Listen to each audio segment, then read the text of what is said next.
Hi, this is my very quick tutorial on how I use Lightroom to edit my photos.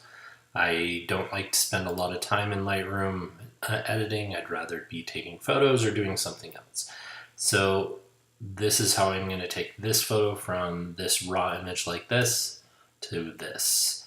I'm going to only be doing a few edits. I like to keep it under 5 minutes per photo, if that. So I've already imported this file in another unedited copy. So here's the unedited copy. I'm going to go back to the develop module, bring back my sidebar over here. The first thing I like to do is go down and click the enable profile corrections because I'm using very wide angle, and this will fix that wide angle distortion. The next thing I do is I come up to the top and I click on the crop tool. I'm going to use this angle right here, which is a nice little level symbol. I'm going to click on my horizon line of the lake. I'm going to click and drag, and I want to have it auto level. So that gives me a level of the horizon line, cropping the edges to fit. Click done, and I'm done with that.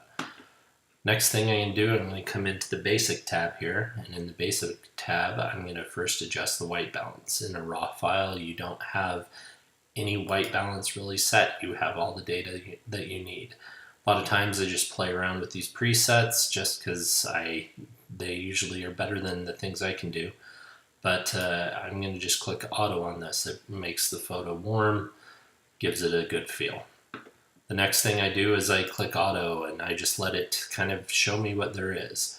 This is a little over bright for me. The exposure is too high. I'm going to take it down to just 0.8 plus. For contrast, I'm going to just leave that alone for now. With highlights and shadows, I'm going to bring the highlights all the way down, and I'm going to bring the shadows all the way up. This brings the shadows here of my trees and this rock and this tree, kind of like adjust the foreground to work for me. The next thing I'm going to do is adjust the whites and the blacks. By holding down the Option key on my keyboard on a Mac and dragging to the right, you can see when it's starting to get overexposed. If I went to here, you're going to see it's just super bright. I don't want that. Brought the whites up too far. So I'm going to go down to where at the top, they're just before they're clipping out. You can also see in this section how the white in the center there, that's where it's going over, it's overblown, there's no detail. So if you really want to be picky, you could go all the way down, but because I'm going straight into the sun, it's going to be a little overblown. The next thing I'm going to do is I'm going to do the blacks. I'm going to bring the blacks down. This is going to give me more detail to the photo, to the water. You're going to see a major difference. This kind of shows the adjustment where it's affecting. Now I can still see the green of the tree. The water is a lot nicer. The clouds are a lot nicer. The next thing I'm going to do is if I knew what I was doing with this tone curve, I'd adjust it. But I'm just going to use the point curve, and I'm going to click here and do medium contrast.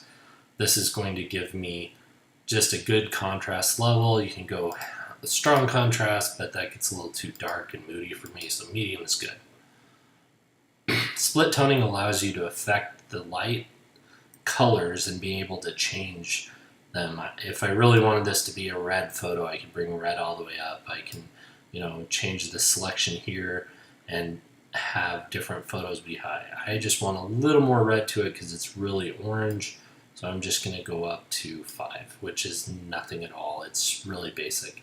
In Lightroom, if you see these little switches next to sections, you can click these and turn them off and turn them back on. It will give you before and after. Next thing I'm going to do, I'm going to come down to sharpening.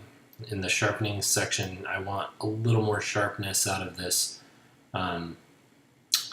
water and out of the clouds, so sharpen it up a little bit. Usually when you sharpen, it gives you some noise. I'm not seeing too much, but I am going to do noise reduction just up a little bit, just to kind of help with that.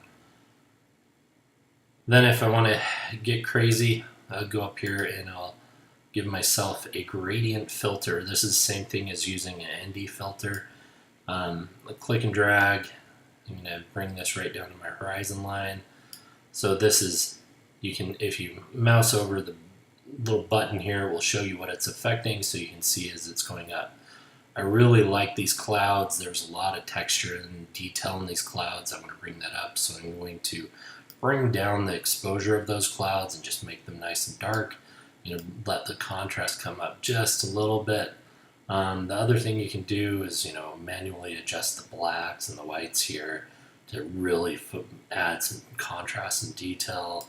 I'm not going to. I think it looks good as is. It's very moody. The next thing I'm going to do is this little presence area here, the clarity, vibrance, saturation. People get carried away with this and photos look crazy.